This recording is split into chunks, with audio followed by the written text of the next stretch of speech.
And welcome back. After 3 consecutive months of increases, contracts to buy existing houses decreased even as interest rates fell overall for the month.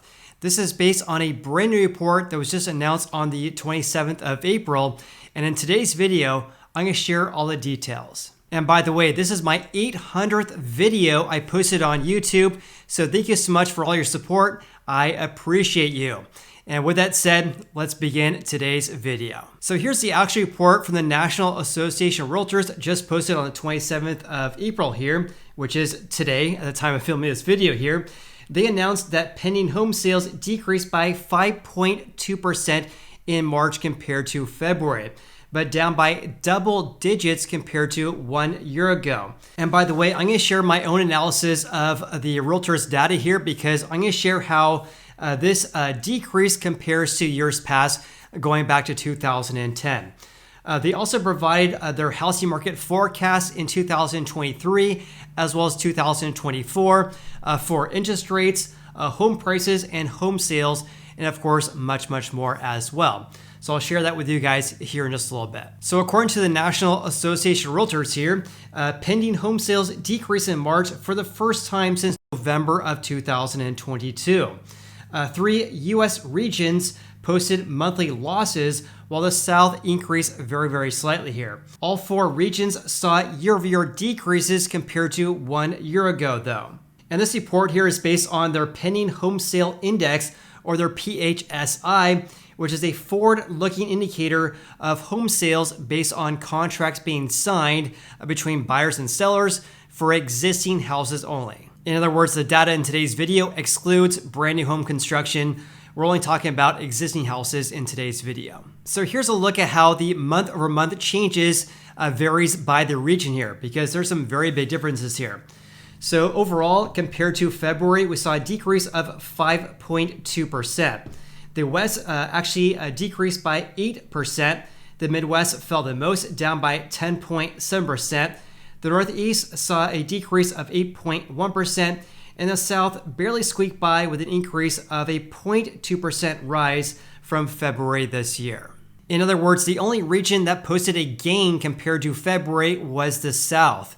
In stark contrast, though, every single one of the 4 major regions posted a decrease compared to 1 year ago by double digits. So look at this. By the way, this is their pending home sale index, which is a seasonally adjusted annualized basis here, or annualized rate. So this accounts for fluctuations we see on a month-to-month basis. So for example, each March, we tend to see an increase of contracts being signed, especially compared to December, of course, right? So one reason why they do a seasonal adjustment is that it actually makes it more easy to compare month-over-month changes, because it actually accounts for the fact that, for example, this March, we tend to see an increase of contracts being signed. Therefore, it actually makes it easier to compare March compared to December, for example. So in other words, this seasonal adjustment makes it easier to compare month-over-month changes due to typical seasonal effects in our housing market here. So take a look at this. Again, the only increase month-to-month was in the South, a gain of 0.2%, whereas on a year-over-year basis, every single one of these regions here posted a decrease of at least 19%. The biggest decrease was actually in the West, falling 32.2%, and that was followed by the Northeast, decreasing by 24.3%. All right, let's change gears slightly here and talk about what we're seeing right now at the national level, at least for the end of March, based on my own analysis of their data. So this is what I pulled from their website. These 2 columns right here, which of course is the date and also their PHSI, or their pending home sale index. Everything else is based on my own analysis, by the way. So for March, their index was 78.9%.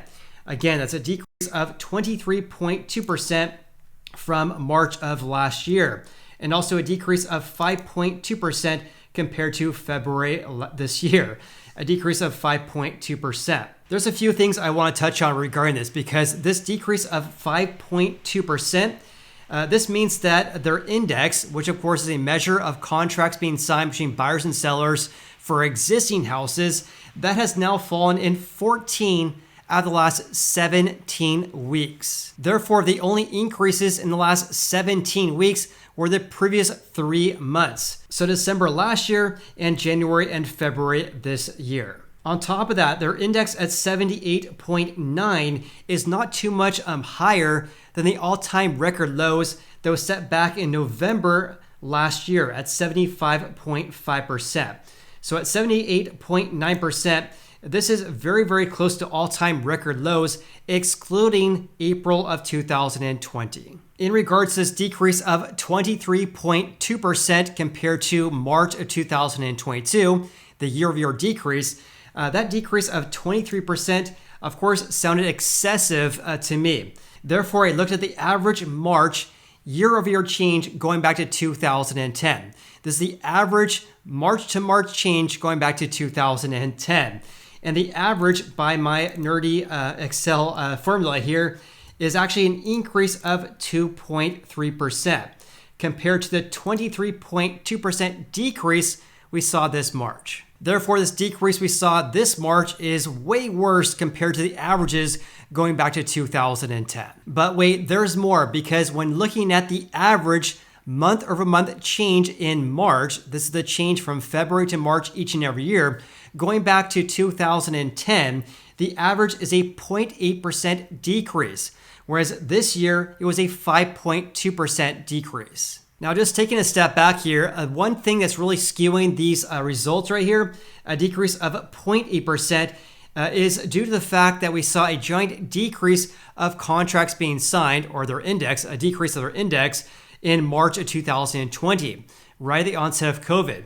Because back in March of 2020, we saw a decrease of 19%. To be exact, a decrease of 18.8% compared to February of 2020. Therefore, when I exclude March of 2020, which is really impacted by COVID lockdowns and anything else, when I exclude March of 2020, when looking at the month-to-month change each March going back to 2010, that actually is an average of a gain of 0.7% compared to a decrease of 5.2% this year. So therefore, big picture here, this decrease on a year-over-year basis, down by 23%, is of course much worse than the average, which is a gain of 2.3%. Also, this decrease of 5.2% compared to February is much worse than the gain of a 0.7% increase we should be seeing. And by the way, let me know what you guys think about this additional analysis that you probably won't see anywhere else, because of course it's based on my own analysis here. So I also want to share this with you guys as well, because I actually want to look at the change from this March going back to 2020, 2019, as well as 2018 as well. So the change in their index from March 2020 through March of 2023 is a decrease of 13%. Because back in March of 2020, the index was 91.2%, a decrease of 13%, which obviously is impacted by the onset of COVID though, of course. So in my opinion, the better comparison here is back in 2018 and 19 as well. Also, the change from March of 2019 to March of 2023 was a decrease of 27%. We also saw a 27% decrease compared to March of 2018 as well. So when looking at pre-COVID levels, the amount of contracts being signed between buyers and sellers for existing houses is down by 27%. Okay, please leave me a comment below if you guys like that additional analysis. So please let me know. Let's get back to the report here though. So according to the National Association of Realtors chief economist, Lawrence Yun, he stated the following: the lack of housing inventory is a major constraint to rising sales. I would say that this is true to a certain extent because a lot of people are waiting for more houses to be listed for sale in order to buy a house. But my question for him is, why did pending home sales decrease by 23% compared to 1 year ago, despite the fact we have about 52% more houses for sale right now compared to a year ago? In regards to inventory levels, take a look at this. This is according to Realtor.com for the month of March.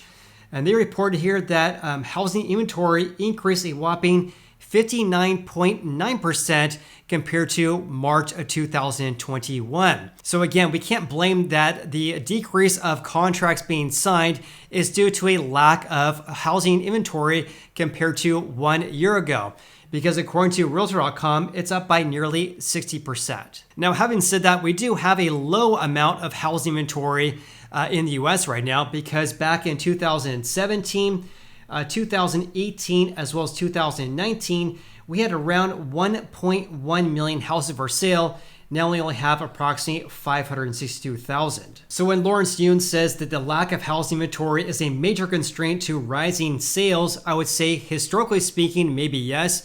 But of course, compared to 2022 and 2021, that's a big no. The National Association of Realtors also provided their housing market forecast through 2024 as well. In regards to mortgage rates, they are predicting that rates are actually going to decrease, with a 30-year fixed rate progressively falling to 6% this year and to 5.6% in 2024. And by the way, just for comparison's sake, at the time of filming this video, which is on April 27th, according to the Mortgage News Daily, for people with exceptional credit, of course, the average 30-year fix is at 6.7%. In regards to housing starts, the Realtors Association is predicting that it's going to fall from last year down 7.3% compared to 2022 to 1.44 million, then to increase by 6.9% in 2024. Now, here's where it gets really interesting here, because he says home sales in the second half of this year should be notably better than the first half as job gains continue and more favorable mortgage rates are expected. I would say this is a stretch in my personal opinion, because in the first half of the year, we tend to see the seasonal uptick in our housing market. We tend to see more home sales in the first half than we do in the second half. So time will tell. Of course, I'll definitely keep you posted, but what do you guys think about this? He also says that sales of new houses are already matching pre-pandemic levels and are expected to increase in 2023, largely due to plentiful inventory in this segment of the market. I would say that yes, we could see an increase of new houses or new home sales, especially compared to existing houses, as home builders have a lot of houses to sell.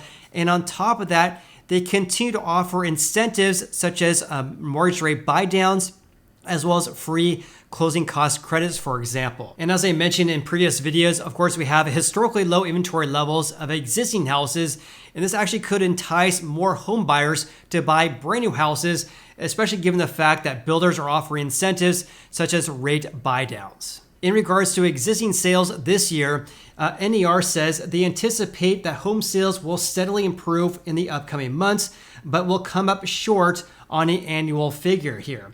Existing home sales will drop from the previous year by 9.3% in 2023 before increasing by 15.4% in 2024.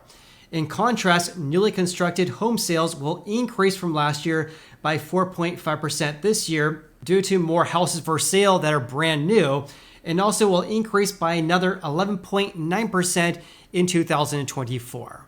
Their housing market predictions this year is also calling for home prices to actually decrease on an annual basis here. So overall in 2023, their forecast is a decrease of 1.8% in the median home sold price. The real estate market predictions for 2024 is calling for prices to increase 2.8%. They're forecasting that the more expensive West region will see lower prices, but the affordable Midwest region will likely squeak out a positive gain in 2023.